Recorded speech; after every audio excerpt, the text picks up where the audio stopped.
teria força para adorar, não haveria missionários em todo lugar, mas o plano não deu certo. Não, tentaram buscar, matando alguns irmãos, mas nada adiantou, surgiram mais cristãos.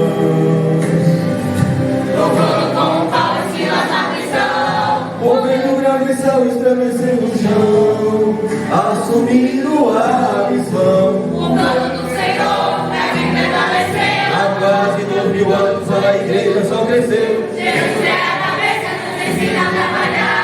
A banda é muito forte, nada pode acabar. Por isso o inferno vivia a chorar. A igreja não descansa o tempo todo, está lá. Brilhando em toda parte a igreja vem, quebrando o cativeiro para salvar.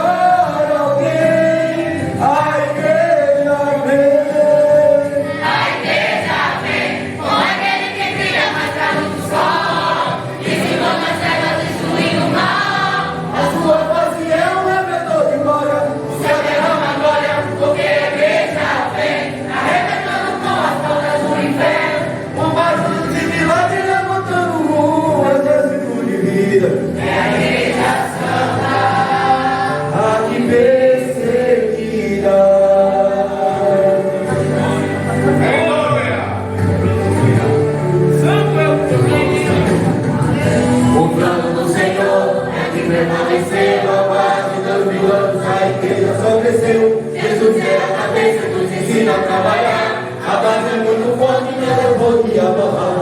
Por isso que o inferno vivia a chorar. A igreja não descansa o tempo todo está lá. Brilhando em toda parte a igreja vem, quebrando o cativeiro para salvar alguém. A igreja vem, a igreja vem, com aquele que brilha nas luzes do sol, dissipando as trevas, destruindo o mal. A sua face é um refletor de glória. O céu derrama glória, porque a igreja vem, arrebentando com as portas do inferno. Com barulho de milagre levantando um exército de vida. É a igreja santa, a que perseguida. aleluia, glória a Deus. A igreja está se preparando para cantar no coral, junto com os anjos.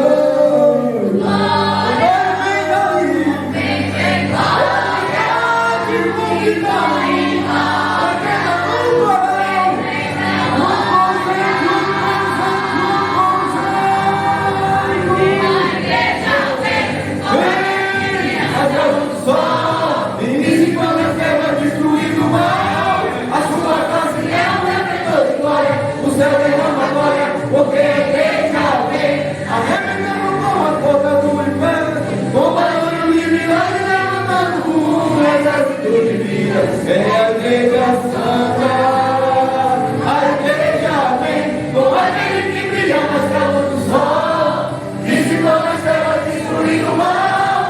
A sua face é um refletor de glória, o céu derrama glória, porque a igreja vem, arrebentando com as portas do inferno, com barulho de milagre levantando um exército de vida. É a igreja santa, a que perseguida.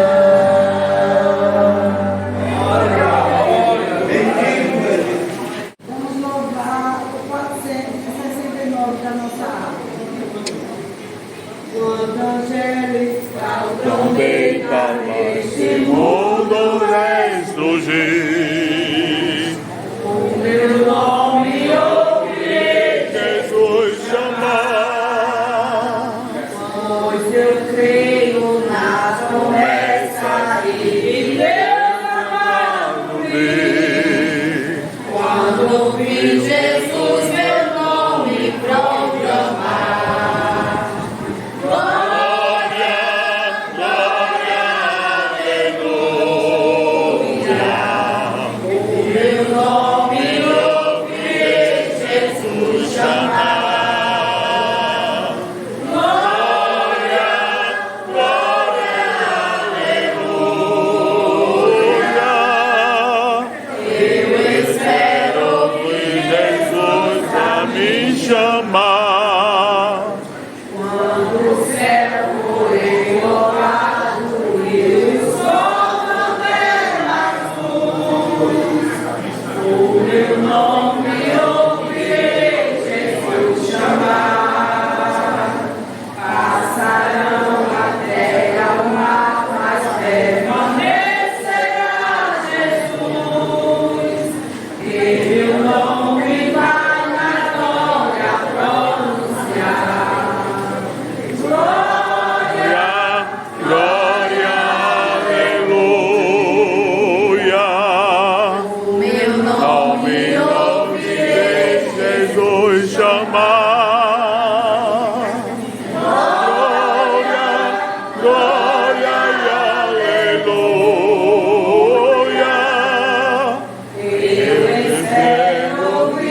chamar.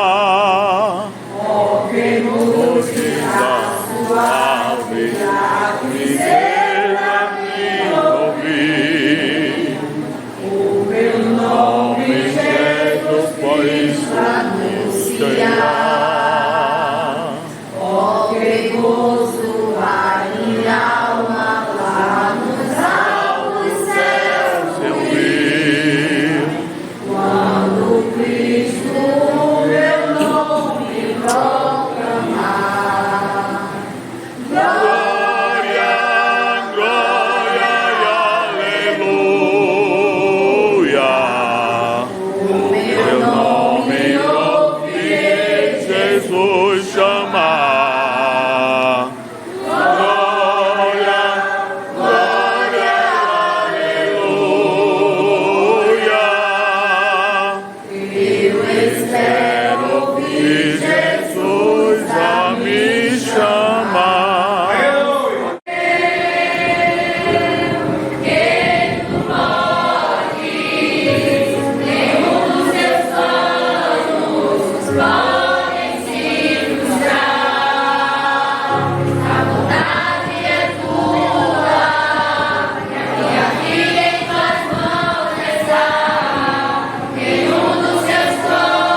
Senhor Jesus. Desta feita estamos no culto de missões. E primeira oportunidade para trazer a observação, gostaria apenas de deixar alguns versículos que se encontram no livro de João, capítulo 21. Texto bastante conhecido, João, capítulo 21, e o versículo do 15 ao 17, que diz assim: E, depois de terem jantado, disse Jesus a Simão Pedro: Simão, filho de Jonas, amas-me mais do que estes? E ele respondeu: Sim, Senhor, tu sabes que eu te amo. Disse-lhe: Apacenta os meus cordeiros.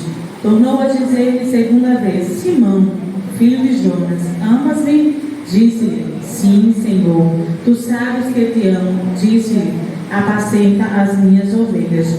Disse-lhe terceira vez: Simão, filho de Jonas, amas-me? Simão entristeceu-se por ter dito terceira vez: Amas-me? E disse-lhe: Senhor, tu sabes de tudo, tu sabes que eu te amo. Jesus disse-lhe: Apacenta as minhas ovelhas. Amém? Meus amados irmãos, este é um texto bastante conhecido, quando Jesus ele aparece aos 11, né?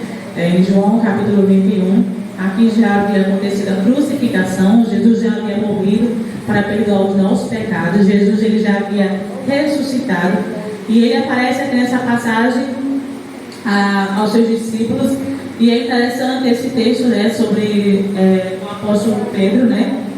Gosto bastante desse texto, em que o contexto que nós vemos aqui é que nós sabemos que Jesus ele é o Messias prometido, né? Mas muitos judeus não criam nisso, né? Não viam Jesus como Messias, como Rei dos judeus, pelo fato da maneira como Jesus veio para se cumprir as escrituras do livro de Isaías. Então Jesus ele morreu, ele pregou o evangelho, ele fez milagres, maravilhas aqui na terra, mas chegou o momento de fazer aquilo que ele disse que ia acontecer aos seus discípulos, que é que ele morreria, ressuscitaria. E após a ressurreição de Jesus, né, continuou-se bastante perseguição, principalmente aos cristãos, né, aqueles que criam em Jesus.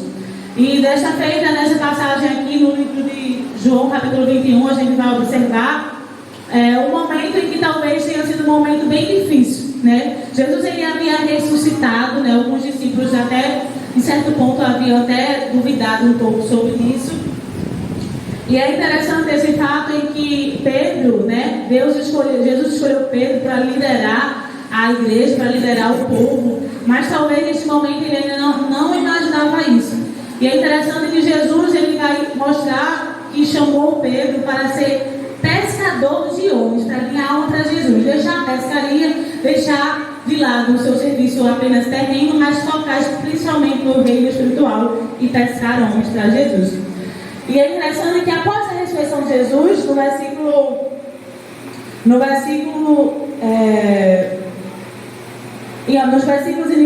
antes desse, a Bíblia vai dizer que Pedro ele comenta com alguns dos discípulos, dizendo: olha, eu vou pescar. E alguns discípulos, né, por ter Pedro como líder e ele não entendia isso, seguem a Pedro. E é interessante isso porque ao ler esse texto me faz ver que no momento de dificuldade, no momento de perseguição, no momento talvez que as esperanças talvez estivessem até esquecidas, ou as promessas que Jesus havia feito que o seu reino era eterno e iria crescer, talvez estivesse um pouco esquecida para os discípulos. Pedro ele quer voltar a fazer aquilo que ele fazia antes de Jesus ter chamado ele, quer voltar a pescar. É como se, ao meu ver, Pedro quisesse voltar àquilo que ele era antes de ter encontrado com Jesus. Mas a verdade é que quando a gente se encontra com Jesus, enquanto Jesus ele se encontra conosco, a nossa vida é transformada de tal maneira que mesmo que a gente queira voltar atrás, a gente não consegue.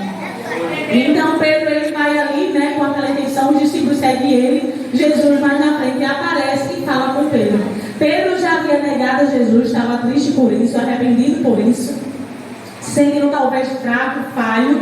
E Jesus aparece a Pedro, perguntando a Pedro se ele o amava, né? E ele vai repetir isso ali algumas vezes. E Pedro vai dizer: Senhor, tu sabes que eu te amo. Mas o que eu gostaria de ler para os irmãos aqui não é a pergunta que Jesus fez, mas a resposta que ele dava após Pedro dizer que amava. Ele vai dizer no versículo 15: Senhor, tu sabes que eu te amo. Disse-lhe Jesus: apacenta os meus cordeiros. No versículo 16, Jesus vai responder de novo. Pedro vai dizer: Senhor, tu sabes que eu te amo. Disse-lhe Jesus: apacenta as minhas ovelhas. Simão, filho de Jonas, amas-me? Senhor, tu sabes de tudo. Tu sabes que eu te amo. Apacenta as minhas ovelhas.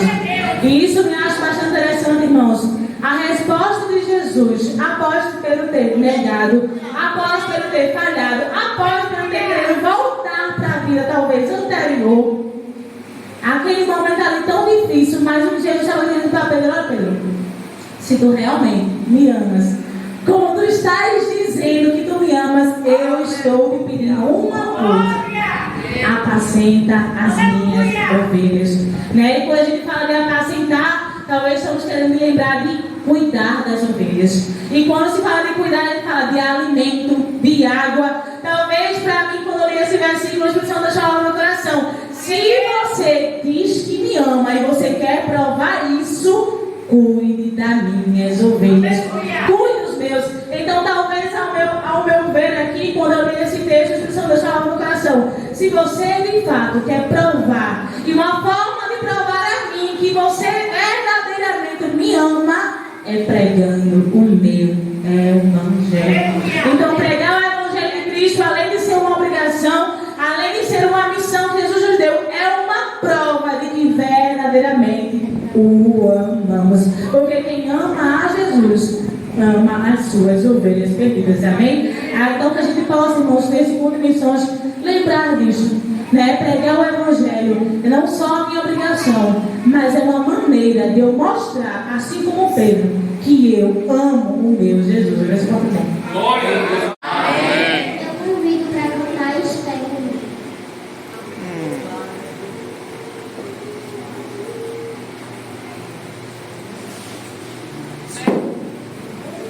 Glória a Jesus.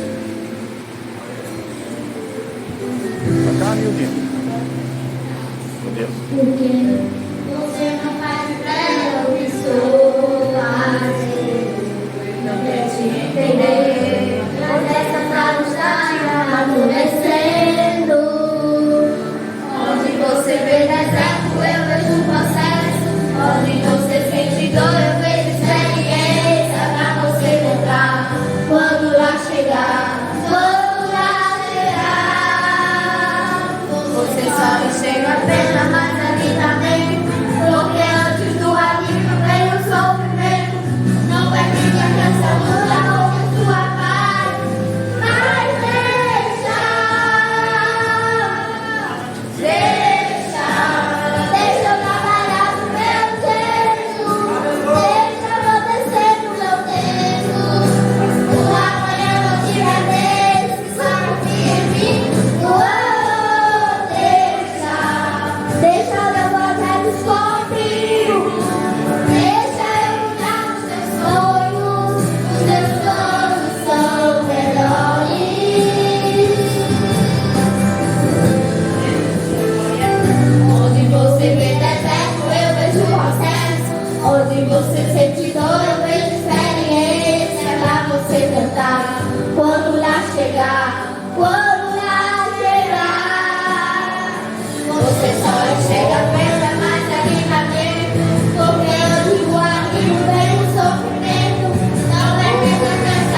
Enfoque missionário à igreja perseguida. Você já parou para pensar em perseguição? Mais precisamente sobre a igreja perseguida? Esse é uma unidade aos cristãos que enfrentam discriminação, violência e, em alguns casos, até a morte por causa do seu fé. Essa perseguição pode assumir diversas formas, desde a restrição à liberdade e ao culto, discriminação no trabalho e em outras áreas da vida, até a violência física e ataques diretos. Segundo os dados mundiais, mais de 4.400 cristãos são mortos por causa da fé e mais de 470 estão presos em julgamento apenas por reconhecer Jesus Cristo como o único e suficiente Salvador das suas vidas. Mas o que fazer diante de tudo isso? Atos capítulo 4, versículo 20 diz: nos dá uma resposta poderosa. Não podemos deixar de falar do que vimos e ouvimos. Essa era a convicção que ardia no coração dos discípulos e que hoje também deve arder no nosso. Dessa vez alguém disse: que missão se trazem para os vivos, dos que ficam e com os pés dos que vão? Devemos clamar a Deus por amor à obra missionária em nossa cidade, no nosso estado e até o fim da terra. Nos dê amor, Senhor, nos dê amor. Coloque em nós um coração missionário.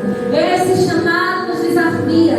Será que temos valorizado nossa liberdade de cultos? Temos orado pelos cristãos perseguidos? Temos falado de Jesus com coragem? Temos anunciado Jesus nas escolas e em nosso trabalho? Que hoje tenhamos nosso sentimento que esteve em Pedro e em João: Senhor, eu não vou me calar, eu vou orar, vou apoiar, vou anunciar. Que a nossa oração hoje seja: Senhor, põe em nós o amor pela igreja perseguida, espalhada pelo mundo. Dá-nos um coração missionário.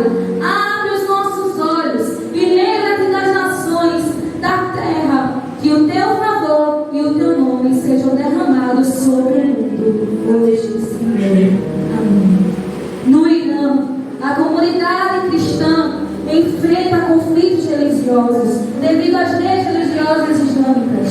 A discriminação social, embora os cristãos possam praticar sua fé particular e em igrejas aprovadas pelo governo, igrejas não autorizadas correm o risco de serem fechadas e seus líderes podem ser presos. Muitos cristãos relatam discriminações em áreas como emprego, educação e acesso a serviços. Alguns também sofrem ataques extremistas religiosos e individuais que se opõem à sua fé. Na Coreia do Sul, apesar da liberdade religiosa garantida, cristãos podem sofrer com enigmas, com preconceitos baseados em associações negativas e perseguições de influências estrangeiras. Também podem correr tensões com outras religiões e culturas tradicionais. Objetores da consciência ao serviço militar, como os testemunhas de Jeová, enfrentam desafios legais. A influência política de grupos cristãos pode gerar divisões internas. Cristãos na Índia sofrem violência física, ataques à igreja, agressões, violências sexuais, interrupções do culto, discriminação, acusações falsas, pressões por recompensões e isolamento, discussão de ódio, impunidade e restrições à liberdade religiosa, dificultando em construir igreja, confisco de literatura, restrição à pregação, gerando medo e insegurança, deslocamento das unidades cristãs. Motivos de oração: precisamos orar para que, em meio à perseguição, Deus opere livramentos pelos missionários. Além de orar, precisamos contribuir a missionários e cristãos perseguidos que necessitam de alimento, Bíblias, apoio para fugir e sobreviver. Oremos para que, em meio ao fogo das perseguições, haja corações dispostos e disponíveis para ir pregar esta religião. Agradecido por